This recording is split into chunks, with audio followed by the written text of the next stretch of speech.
It looks like we are live on the internet. Thank you, everybody, for joining us for What If He Doesn't Survive? This is episode 20 of our look at our weekly live recap of The Mandalorian on Disney+. And with me tonight, I'm happy to welcome Mike Crowley of You'll Probably Agree. Hello and there. Also Jeff York. I'm sorry, I stepped right on your hello there. It's No, you're good. And then Jeff York of The Establishing Shot. How are you guys doing? Great. Good to be here. All right. Cool. Jeff, I want to kind of, well, first of all, this is episode 4 of season 3, but it's episode 20 of the overall kind of fabric of the show that is The Mandalorian. Right. And this has been a weird season because it's kind of hard to get a handle on what the show is turning into and where it's going. And I kind of like that. I like that there is one specific visual callback to last week's episode involving the planet Coruscant. But other than that, it seems to have been that last week was like a pocket episode, like planting seeds for something that's going to come much later. Now we're back strictly into Mandalorian territory with Grogu and Bo-Katan, and what are they going to do now that they're all back in the order and of the Mandalorians? But Jeff, you mentioned in kind of our pre-show that you think this episode represents a bit of a turn. So I want to get into that. Mike, I want to find out what you thought of the show. And also, I just want to open this up. Whoever's watching, feel free to jump in with comments. If you're watching this in the future, you can still jump in with comments. We won't read them live, of course, if you're writing them after the show airs. But, do your thing. This is going to be a bit of a short episode tonight, which is apropos because, from what I understand, this is the shortest episode we've had of The Mandalorian, whereas last week was one of the longest we've had of the series. But it's strange, even though there was less runtime, I feel like they packed a lot of really good stuff into this less than half-hour show. But also, if you're hanging out with us all evening, or more to the point, hang out with me, at 8:45, I'm going to be doing another live stream. It's going to be our Spotlight India series on a movie called Padmavat. And so stick around then. But right now we're going to talk some Star Wars. So Jeff, you've got this thing about a turn or a turning point. So before we do that, why don't you tell us what happened in this episode, or maybe you can weave it all together. Well, I think that might be the better thing to try, because I think it's not only a turn simply in the structure of the way generally series work, even movie narratives and stuff like that. We're at the halfway point, and that's where in the old-fashioned, screenwriting books and stuff like that, it sort of truly defines where it's going, usually with a surprise, right? Like you think the plot is going to be one thing for the first half of it, and then something dramatic happens. In The Crying Game, suddenly you realize it's not really a story about strictly the IRA or retribution. It's about a woman who's actually a man, and the love story that kind of becomes the prominent thing. And is Stephen Ray's character able to love a man even though he sees Dill, the character that's played by Jay Davidson? Anyway, I know that's a kind of a tangent there, but there's always that turn after an hour. And I think this sort of, after this fourth episode, which is halfway through the season, it turns in a couple of things. For starters, I think it cements, and I don't mean to keep saying, well, I told you so, but I think it really cements the parenting idea, even to the point where I think Bo-Katan is now becoming clearly the mother figure, and there's a parental thing that she's doing. There's a lot of banter early on when they're sort of, doing all these exercises, and, she's a little bit worried about Grogu's involvement, and should he be fighting yet, and all this kind of stuff, which is so motherly, right? But then, good old dad Jin comes in and basically says, no, he can do it. I've seen him. He's ready for it. Take those training wheels off, essentially. I mean, it's almost, fill in the bike and the training wheels thing, and you've got it. At one point, they even have the classic dad thing where the kid is, Grogu is kind of losing to the kid in the paint darts, which is very funny. It's kind of harmless, but it also allows the puppet to easily kind of wield the thing. Because I was going to say, if he's doing bow and arrow, that's a lot of CGI. No Katniss Everdeen for him. But at one point, Grogu turns to Dad like, "Dad, you can help me out of this thing?" And Jin says, "Don't look at me, look at him." Which is such a dad thing. Like, you get in there, son, and you just run down the field. but anyway, he then, encourages Grogu to use his talents, which he's already got some of the Jedi learnings, and does this wonderful flip, and then kind of does a quick, three-shotter and nails the kid and kind of embarrasses him because the kid was kind of cocky. But Grogu is much more than we think he is. And I think that's the first turn, that we now see that Grogu is formidable and not just this sort of helpless little baby being taken around in a saucer stroller. I think he's actually got some daring and some strategy and some learning that he's calling upon, and also being encouraged by the dad figure. There's also, and I'll just quickly get it out of the way because I know we don't want to dwell on this necessarily, but there's a great two-liner there that just slays me, and that is where Boca says to Grogu, "Don't worry, my dad was the same way. He's just proud of you," which is, again, so parental. And so it also is interesting that she said, my dad was the same way, like he's like your dad, and my dad did the same way. But I also think it's key that they talk about the same way, because how many times do they say this is the way and the way of the Mandalorian throughout? So I think it's setting up that Grogu's to become, even though he's a foundling, he's going to become a Mandalorian of some sort. He's going to help with this. And I also think the other turn here is twofold. One is showing that there's constant danger around them, not only with this sort of big eagle, dinosaur, T-Rex, whatever the hell it is. So, there's danger, and this is how the Mandalorians strategize. They can only get so far with their jetpacks and their Rocketeer kind of get up and stuff, and that there's a little bit more of working together. And I think, again, it's kind of a village it takes to raise a child, but also how they're going to have to come together to, so I think, fight some of these forces. And then the other turn is, I think, the key flashback showing when the 66 order was given to snatch Grogu when he was in trouble, and there was a Jedi who came to his defense and got him out of there, even though this was a few years back with the this is a while ago. Yeah. Right. Like at least, well, probably 5 years ago, I guess, really when the show started. Before that, correct? Because it was right after the order was given. No, and then this is a long time ago, because... Oh, even longer than that. Sorry. Right, because we're talking about post-Jedi, because Right. Luke was training Grogu. So this was back before Luke was born. So we're talking a good 20, probably 25, possibly 30 years now. Oh, okay. Well, then I forget. Right. Sometimes a timeline thing, it trips me up too with all these different series and stuff. Like I'm like, when the hell does Andor take place? Well, how long is a decade in this time zone anyway? I mean, he's Grogu. He's 50, but he's it seems like he's 2. So anyway, but that sets up, I think, of course, that there still are the evil forces out there, and I think that ties back into last week's episode, where not everybody is done with what was going on with the original intent to grab him. And I think, it also, we know that, of course, the other show with Osaka is coming up, and, there's been talk about Sabine Wren and some of the villains from her pursuit and her interest, as well as, now that Better Call Saul is ending, we know that Giancarlo Esposito needs to keep working. So, oh, that's right. I think very possibly he might be coming back too. But anyway, the one thing I'm not talking about here is this rather sort of back end rescue mission where they go and get the kind of bratty, cocky kid who lost to Grogu in the one-on-one with the paintballs. He was snatched by this eagle to be food for her little eaglets or whatever, and they don't even have to defeat her. She's sort of defeated by the circle of life, the big beast that comes out of the water and says, "Oh, thanks for giving me this easy dinner." But they get the kid back and all is happy.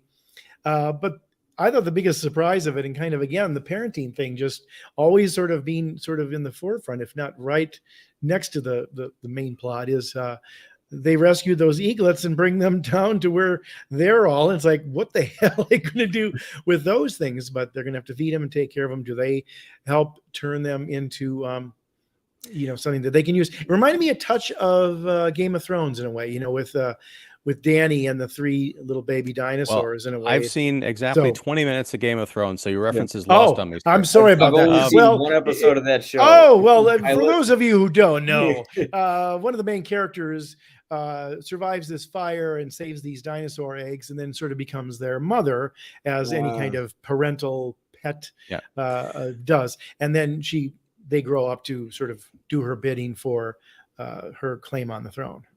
But anyway, Well, so that's kind of Yeah. most of the story, but also sort of, I think, like I said, those turns and the themes coming through. Especially when you say it's her claim to the throne, that would make sense since she wants that, not only because like she always wanted to be like the leader of Mandalore, but her family was. Right. And for her, it's her just great gaining her rightful place once more. And we could see definitely like in the previous episode, if we remember, Din Djarin had a hell of a time being able to lift up the I can't remember the name of the blade, but the Mandalorian. Oh, the Darksaber. The Darksaber, right, yes. Yeah. Mm-hmm. He had trouble lifting the Darksaber, and we saw Bo-Katan use it like it weighed nothing. Like she was swinging that thing around on that General Grievous spider monster thing Yes. as if she was wrestling in the prequels or something like that, and using that kind of agility.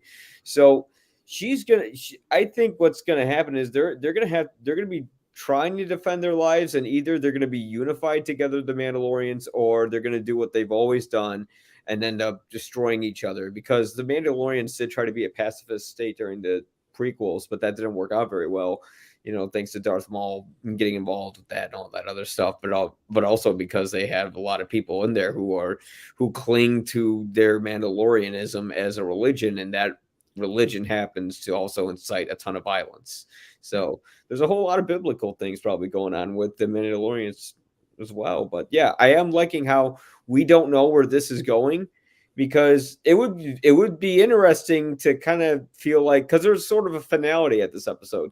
Grogu gets his armor. We find out how and why he escaped from Order 66, and we also basically see all the Mandalorian united together again. We thought the whole driving force was going to be, Mando's going to have to prove that he is Mandalorian, although he removed his helmet. But that it turns out now we're at a halfway point with 4 more episodes to go. Right. Yeah. They even tell how they eat.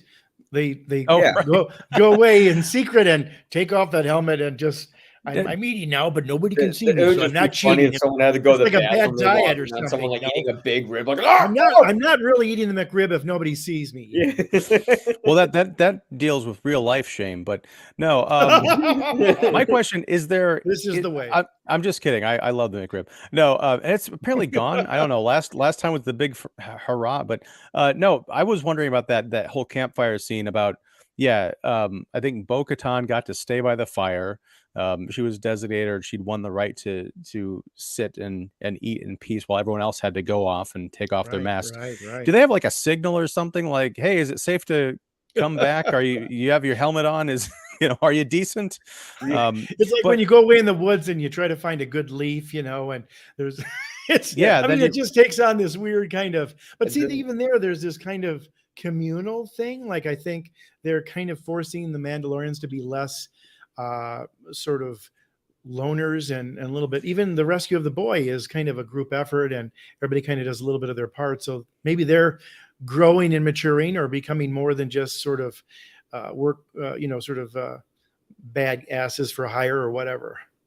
Well, I think it's weird because an early scene on this episode reminded me of an early scene from, I think, a couple episodes ago where they're on the beach. It's a couple episodes back, there was like the giant monster that came out of the ocean, and they had to kill it and everything. In this one, they're kind of doing these combat drills, and it's strange to say that it looks. I kind of got that cartoon character feeling, like, how cartoon characters like the Simpsons have been wearing the same clothes for like 35 years. I was like, do they have any other clothes, or is it just like they're wrestling but they've got their rocket packs on? Like, what is going on with this? Doesn't seem very practical, but maybe that's the idea. I did like later on when they're like scaling the mountain and they're working together and they're taking their jetpacks through the canyons, and they realize that they can't take their jetpacks all the way up to the nest because it would arouse the ire of the giant bird, and they use their heat seeking helmet, their body heat detectors to find where the young boy is, and that doesn't turn out it ultimately turns out okay, but it leads to another bit of adventure. There was a lot of cool adventure-y type things in this show, and I know like there's been a lot of criticism of this season. I think because a lot of people they weren't crazy about last week taking this detour. They're not crazy about Grogu being back because they just want to see Mando, planet hopping and bounty hunting like he was more in the first, season, call it. But I really like this kind of idea of maturity and learning more about like Mando and where he came from. Mhm. And I think I might have touched on this last week. Bo-Katan and Din Djarin are back in the fold now, but are they going to want to be, are they going to want to stay there? Mhm. What I'm seeing is Bo-Katan is finding acceptance among these people. Mhm. I could very well see her deciding that she wants to stay, and Din Djarin saying, this isn't for me, or my destiny with Grogu lies elsewhere. My wife was asking me while we were watching it, I can't remember what the context was, but I think it was when Grogu was trying to say something or communicate. She's like, is he gonna like grow up and learn how to talk like Yoda at some point? Because I mean, how old is he? And I'm like, well, considering the timeline of this show, I don't know, because we're only 20 or 30 years out from the sequel trilogy, and there was no mention of Grogu anywhere in those films. So I'm thinking he's either going to be, hiding like Yoda somewhere, or exiled, or very possibly dead. So I feel like there's a tragic, and we don't know anything about Din Djarin in the future. So yeah, there's a lot of mystery and potential tragedy lying ahead. Speaking of mystery, David Fowlie, how you doing? He removed his helmet. I was a little tied up by the what do you call it? The armor. Yeah, she was making some Beskar shields for me. That's the one thing I thought. This series has kind of been compared to a video game in some case. There's like the mission, and you have to go find the thing until you can go find the other thing. There is definitely a video game element to this, where the armorer makes Grogu the kind of the chest plate with the sigil on it. Yeah. She doesn't make him all of his armor. She gives him like this one piece, so he's got to like level up and earn another badge. Like eventually he's going to have his whole costume. I thought that was kind of cute. My one bit of confusion though, at the end when the monster bird babies come off the ship, I got flashback to Aliens with the Queen coming out of that loader. I'm like, I don't know, that ship didn't look that big to be carrying those giant birds, even though they were babies. But they mentioned something about like, we found you 3 more foundlings. I'm like, are they going to try and they're gonna recruit them into being Mandalorians? This what is would the that way. armor look like? Yeah, right. But see, that's where I think it may be to their advantage that becomes something that can fly for them, a la the dragons from Game of Thrones. For those of you who haven't seen it, we were talking a little bit about how they almost could take on like, well, now there's new parenting. Again, sort of the parenting theme. Like they could have just left them and said, well, they'll have to fend for themselves. They tried to eat one of ours, but instead they're bringing them back to the village, which it will take to raise them. Well, and it's funny because, well, not funny, but it's sad because when the mother, she's just trying to protect, she's out there trying to get food for her kids, protect them in the nest. And then, when these interlopers come and raid the nest, she attacks them and sweeps them out, tries to take them away. Mm-hmm. She ends up getting felled and crashing onto this beach where she's essentially eaten by another giant monster. And it's really sad because you wonder what happens. Now these 3 babies are orphans. These aren't evil creatures. They're just creatures. So the idea that the Mandalorians would take them on and kind of provide them with this new found family, I thought was very sweet, and also very subtly speaks to their code, their ethics. They don't make any grand speeches of like, well, we never leave anybody behind. It's just through their actions. David, now that you're joining us, and since this is a shorter episode, the shortest, yes, a short episode about a short episode. What was your take on this installment, chapter 4? Afterwards, I was like, okay, I know this is going to be short, but I'm kind of sort of impressed with how much they packed into this episode. And then I was when I saw it directed by Carl Weathers, I'm like, oh yeah, he directed this, and like, oh yeah, he didn't star in this. Interesting. Okay, good. I mean, he's pretty good at action, except I did see recently a complaint about Ahmed Best, the whole sequence on Coruscant. It's not choreographed in the most unique or entertaining way. Mhm. Okay, as far as like, you know, fight scene and everything, it's like a lot of wide shots of like pew pew pew, you know, deflection and this and that. So where I guess it kind of feels like a video game, but there's nothing like, we don't see any like different moves or, you know, he could have just, instead of, you know, whatever. I mean, I just, there was less of him using the Force and more of him using lightsabers, if you know what I mean. Like he could have just force pushed these folks away, and you know, or just threw them off the you know, the level there and then Coruscant. But that, you know, and that's the one thing that I thought about this sequence, and again, I have not seen a lot of the animated series. A lot, you know, most of what I know about Order 66 comes from the flashbacks we've gotten on these new Disney Plus Star Wars shows, and also the little bit we saw in the prequel trilogy. But this episode, I think that little flashback, the extended jag where we see Ahmed Best, Kelleran Beck, Beck, right, rescue Grogu. I thought that really gave a sense of how frantic and desperate the Order 66 situation was. It wasn't just, we're going to kill the Jedi.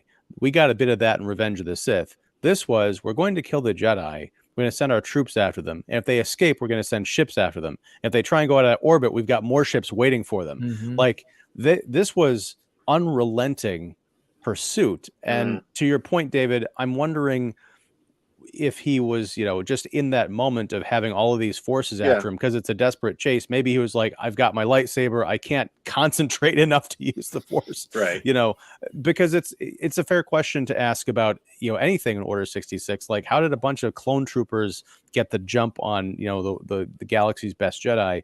But it's just, I don't know that it's a whole, but it's just something that we're gonna have to, I think, kind of forgive. It's war. Crazy, you know. And I think it's there mostly, despite to David's point. I think in many respects this season seems to me that it's less about how in some respects clever the fight scenes or the chase scenes are done, and more about what is the outcome of them. And it's unfortunate that it can't be both, because I think so often Star Wars is both, and they do that really well. But this season, I think they're very much saying that the point of that isn't necessarily to reinvent a chase scene or do something that's going to blow your socks off the way some other seasons have with those kinds of action sequences, etc. But more of what is it really there for, as far as feeding into the main narrative. And I think, to Mike's point, this is war. Grogu's not out of danger. He's never out of danger. And he's also remembering, because that's a flashback in his mind when he's hearing the noises by the woman making the armor for him, and he's kind of triggered, if you will. It reminds him back to it. So he's got a sense of his history, and now he's starting to be able to sort of connect that and where he is now, and then also use the Force. Like, even though it's just a training exercise, he learns what he uses what he's learned. And I think, again, that's all feeding into Grogu is growing. He's probably going to become a fighter. My guess, if I had to predict where the end of this sort of story goes, is I think he's going to be the one who ends up saving the Mandalorian.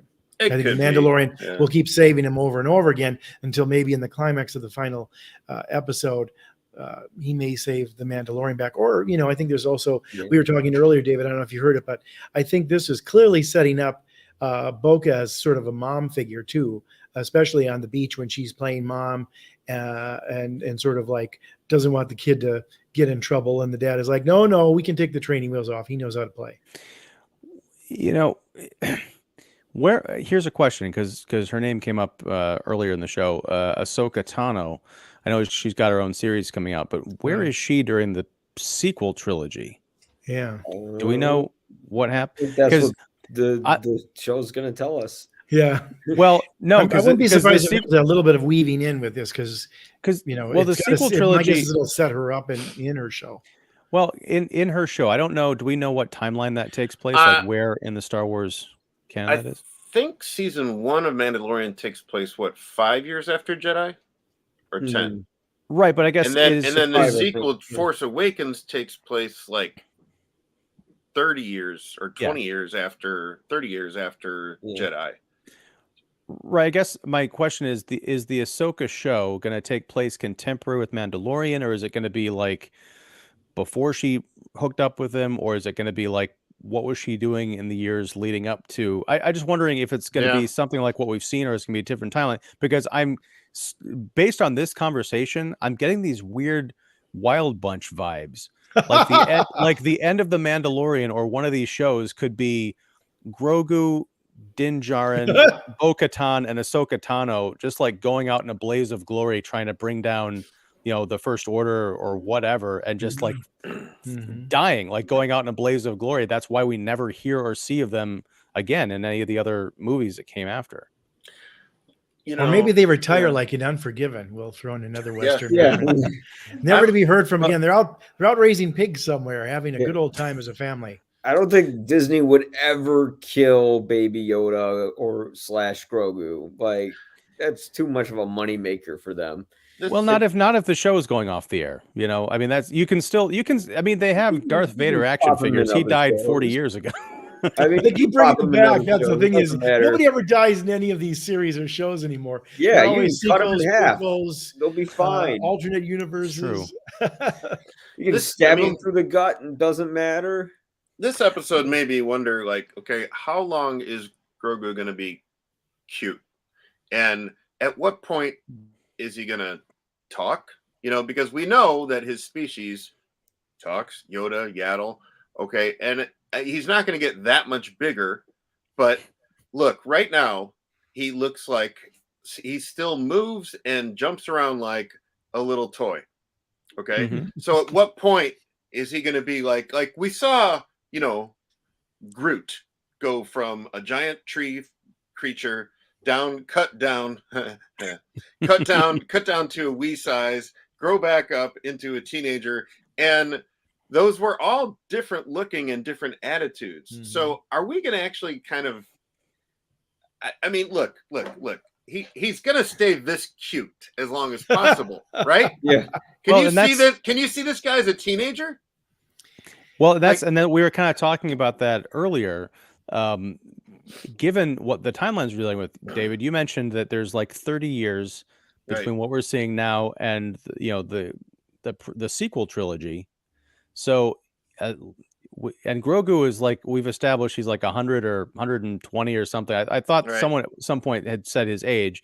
So he's like 100 years old. Yoda was like 800 or 900 when he died. So there's a wide gap in there for him to go through puberty. I don't know that he's going to make it, because if we can assume that the reason we don't hear about him in the sequel trilogy or any of these characters is because they've either gone into exile, they are dead, or some other thing happened that we haven't thought about, he might not make it past this stage. Even if he lives another 20 or 30 years, let's say, that's still the equivalent of him. Okay, so maybe he's going to age from 2 to 3. He'll be a toddler or something.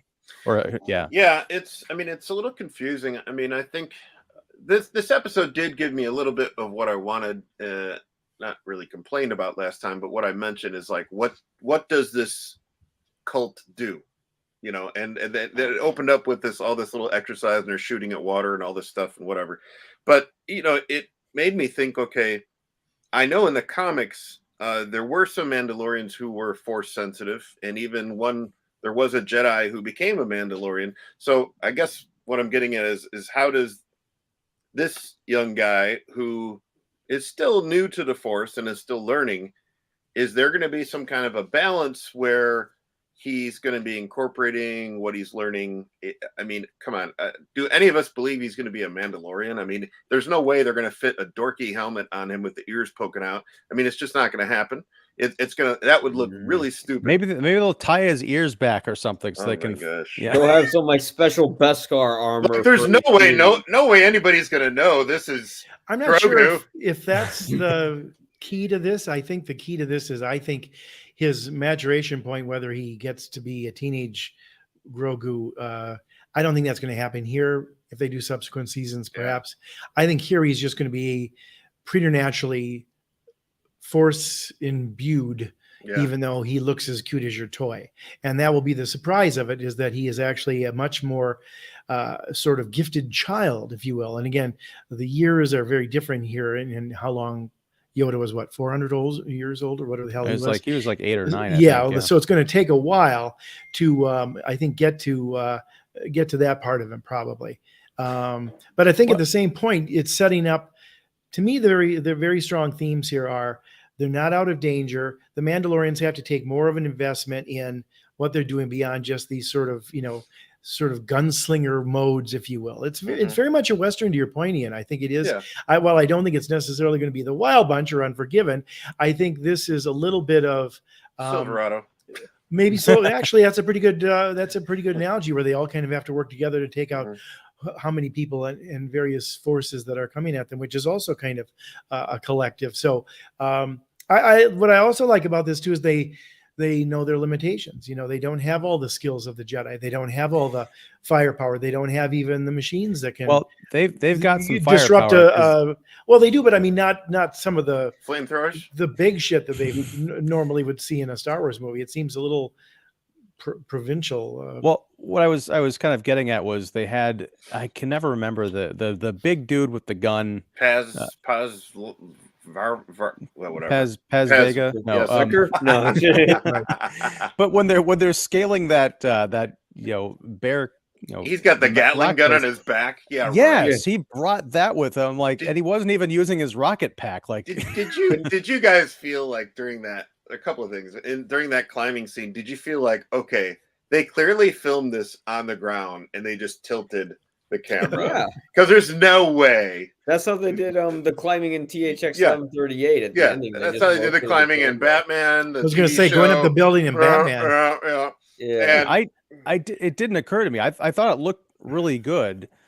I was just thinking, like, whatever they did with the set or the volume or whatever, this was a case where I was like, this is impressive because it is not very obviously a cutout to me. I'm not arguing with you, David, but then again, you probably never, rappelled up a mountain in Mandalorian armor. So, that's true. I can't speak from expertise. All right. Another thing, did you guys feel like when Bo-Katan was in her ship and went after the kid, after the bat creature, did you feel, at first I thought, oh, Grogu got her ship and is chasing after?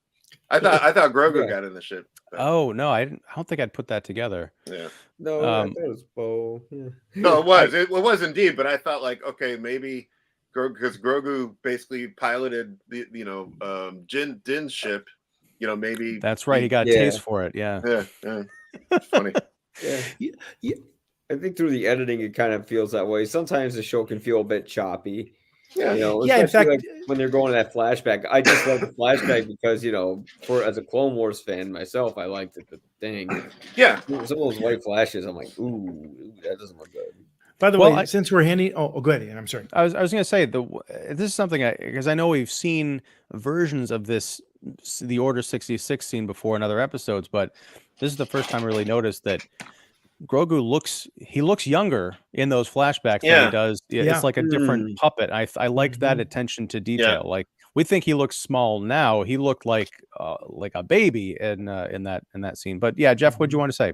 Well, I was going to say I think just one technical thing that I think is a little bit of a shortcoming of this series and maybe versus the first 2 years, but I think it's true of a lot of these productions we've talked a little bit about when we've talked about the MCU and stuff too, is I think they do better when they are a little bit more modest in their special effects. The chase scene on the sort of Jedi motorcycle, there were a couple shots in there which looked a little bit rushed, like they weren't quite as spiffy as they could be.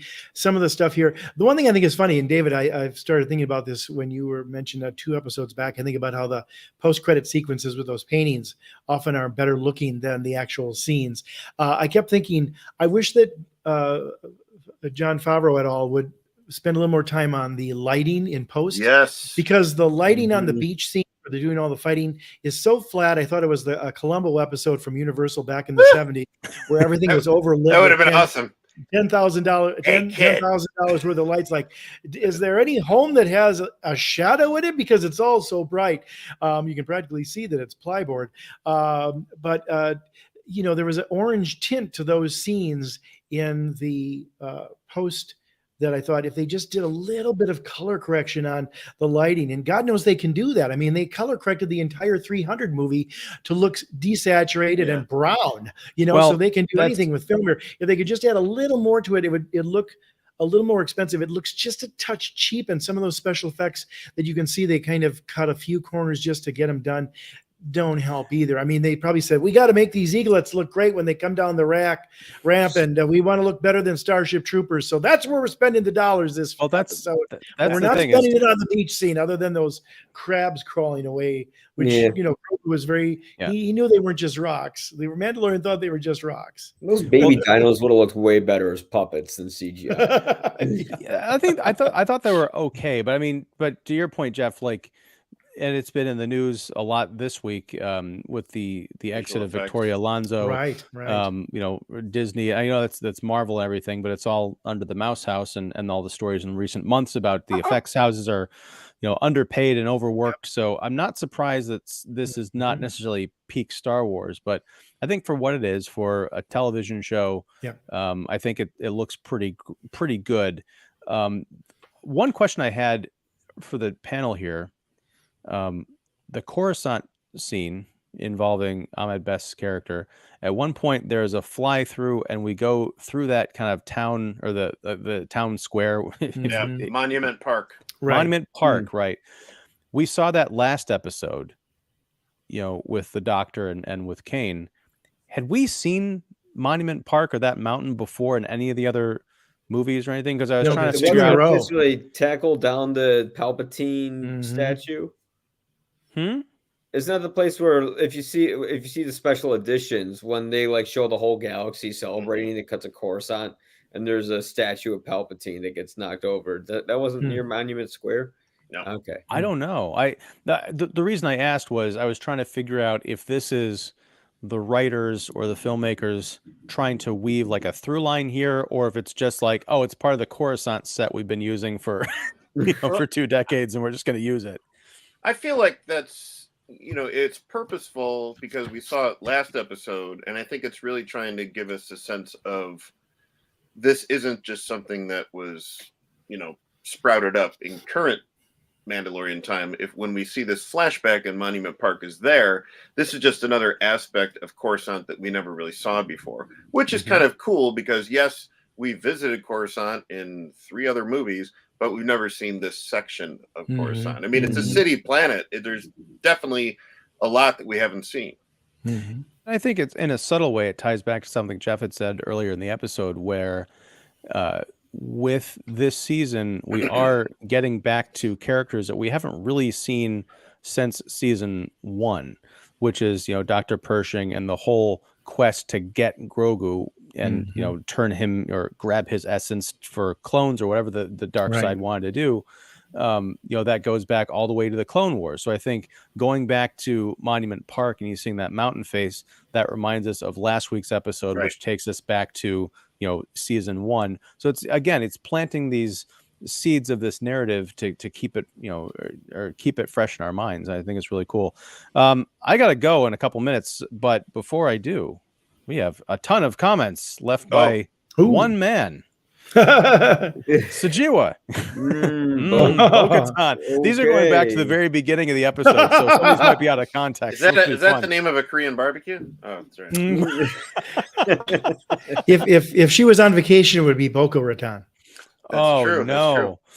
Oh, you thought you reminded me of something, David. A show I want to see, the Columbolorean. There we go. Hey, kid. Also, the armorer seems hot. Yes, because of all the molten smelting stuff. Yeah, the fur and the shoulders and everything. Yeah. Hey, no judgment. If you've seen her, no, actually, the person who plays the armorer is pretty. You could have sex with a mask on. I'm just telling you. Yeah. Yes. Actually, or a I think. Yeah, I don't know how. That's why the population exploded. They stopped wearing helmets. Okay. Actually, a good question for Sajiwa is how do we keep interest in this show when literally this entire episode, other than Grogu, everybody's under a mask? I mean, you've got characters talking to each other, and they're all like, it's eyes wide shut, except without the sex. I have to say this. I'm just picturing Eyes Wide Shut, where they have like helmets on. I have to say, at least the actors who played Din Djarin, and we know that it's not just Pedro Pascal, but they have done throughout each season. They have done a really good job at emoting under a helmet. Very true. And the voice work. Yeah, and I think even the first episode of this new season, when he's falling asleep. Grogu's on his lap, and they're in the cockpit, and you could just see him kind of dozing off in the helmet. So I thought they do a pretty good job with body language. But it's a daring choice to have that many actors constantly under the mask. I was going to say, I think I'm just like hypothesizing right now, but there was a whole big thing in season 1 where Pedro Pascal was famously annoyed because he never got to show his face, except for I think the one scene. But now he's everywhere. He's he's got like 3 series, and he was in a Nicolas Cage movie and all this stuff. So I feel like he's probably like, okay, I can leave the mask on. I mean, feeling like we're not going to see him. Or they just brought in anyone else because dude, that's the gig you signed up for. Right. Yeah. But it was annoying to read those stories, but I'm like, it is what it is. Okay. So anyway, the show is getting boring for old people. It's a kids show. Look, really, we are old people. I'm just going to speak for ourselves. And we are also kids at heart. So it works in both cases. Yeah. I don't have time to argue with that, but go ahead. his comment, not what you just said, but right. The masks back in the day, species? I don't think so. Originally were a non-human species. Humans and others joined. They started using the mask to create a unified ID. Is that speculation, or is that from some deep lore or Mandalore? I don't know. From the Mandalorians, I know they've always been humans, and like even way before, if you play like Knights of the Old Republic, they took they were the same thing, except they didn't have the gear the armor on, but they were human. And well, unless his argument is they are non-human in that nobody in this Star Wars is human, they are humanoid. Yeah, humans didn't come along till much later. They're all humanoid and speak basic. By the way, somebody's reading Wikipedia. To conquer a new world, which they named Mandalore in honor of their leader. Copy paste. Oh, I can get those Mandalorian things. I love it. By the way, can I just say one thing quick? And I don't want to push back on Sojewa, because I think he's listening, and he's got some interesting thoughts and good points, I suppose. I don't think it's for kids. I think Star Wars has always been sort of for 4 quadrants, maybe not the female quadrant as much, but perhaps with this show they would be. I think because a kid character is in a show or a movie, it doesn't necessarily make it a kid movie. I would use in case in point Shane. Shane is all about the relationship between the boy and Shane. Van Heflin and I forget the woman in it. They're secondary. It's really about him. In fact, the curtain line is "Come Back, Shane," the famous delivered by the kid. And yet it's a very adult Western. It's about parenting. It's about who's your role model, who's your father figure. And well, in some respects, it's exactly the same theme here. Grogu is a child still, by all appearances, though he's not. He's an exceptional child, I think, with gifts. But I think this is... I don't think we should say just because it's cute that it's for kids. I think there's a Star Wars appeal to all age groups, but I think actually the themes here are quite adult. And I think, like I said, I really truly believe this is sort of about parenting. Now, maybe they'll go the way of Lone Wolf and Cub or Shogun Assassin and all that kind of stuff and have this rip-roaring violent fest at the end where the kid does a lot of the damage too. But right now, I think it's about the maturation of the Mandalorian and maybe even the Mandalorian group as a whole. Yeah, I mean this is probably a whole other discussion that maybe we can get into like in a future episode. But yeah, I agree. I think there's been a lot of criticism. Again, this season has been not been the most popular, and I think some of that criticism is that they brought Grogu back. I think some of the hope at the end of season 2 was that Grogu was off training with the Jedi, so we're finally going to get Jin back, and he's going to be the badass, kick-ass bounty hunter we always wanted him to be. But I'm glad to have him back. I'm glad to see that we're going to different places, and I also think that this has been a very not that it's been uneventful, but I think it's been a comparatively slow burn season. I think we're working up to something very action-packed, very consequential, and potentially very dark. So I'm all for it. So we're going to get through these last comments because I got to run. but the Doctor is a snake. Yes. What? Snoke, a winged mini egg Snoke. In deep Star Wars lore, the Mandos were originally a non-human species thousands of years ago. You can look it up. This is covering up my face. Mando show is still fun to watch, even though it is primarily. I know it's on Disney Plus. No, the original Jedi movies were not kids' movies. They were appealing across. I think they were throwback adventures serials. The kids bought the toys, but yeah, I think it wouldn't have been nominated for 8 Oscars. It wouldn't have been nominated for all the Oscars. It won 8, I think, back in '77. If it was just a kids' movie, I think it was adult appeal, and there always has been. George Lucas has said it's just a kids movie, but I mean, there's definitely a lot of things that like they kill kids and choking people, a guy like burns half to death. Yeah. And if you watch Andor, that's definitely not for kids. That's something that would put your kids to sleep. I mean, do you think that Wizard of Oz is a kids movie? I think it has appeal to kids, but I know plenty of adults who watch it every year, and it's not out of nostalgia. It's because it's a terrific film. Yeah, there's a difference between something that's like kiddie fare and something that is for that kids can watch. And I think Star Wars definitely falls into the latter camp, but that might have to be a separate episode because it is sort of an age-old argument. Is Star Wars just for, is it just throwaway kind of kids fantasy? And I would definitely say that it's not. But I can't get into it now. I got to go talk about a almost 3-hour spectacular Indian epic. Wait on a second. There we go. Lucas just says that to deflect criticism. Mr. Mosby, I think you were onto something there. Very well. That's a great way to end the show. Deflecting it with a lightsaber, like Ahmed Best, or one of those new shields. We didn't really get to talk about Mr. Best, so maybe we'll save that for next week. I kind of hope. I've even forgotten what happened to his character in this. I don't know, but he's the same character from the Jedi Temple Challenge show, so he'll still be around. Is that like a reality show? It's kind of like, remember that old Nickelodeon show where they would go through a temple and they'd have to do various tasks? The same character. Yeah, it's like the same sort of thing. If you stay under the helmet, blowing my mind. He who stays under the helmet longest gets to then eat peanut butter underneath the helmet. Watch the video I posted. I shall. Okay. But not now. Not right now. I got to go. So thank you, everybody, for hanging out and talking The Mandalorian. This has been What If He Doesn't Survive? Episode 20, Season 3, Episode 4. So thank you to Mike Crowley of YP Reviews, Jeff York of The Establishing Shot, and David Fowlie, last to the show but first in our hearts, of Keeping It Real. Hold on a second. Always got to have the Andor's last for word. adults. Oh, now I can see right. And Bespin is for lovers. All right, we'll be back next week, 8 p.m. Central, talking about The Mandalorian season 3, episode 5. There you go.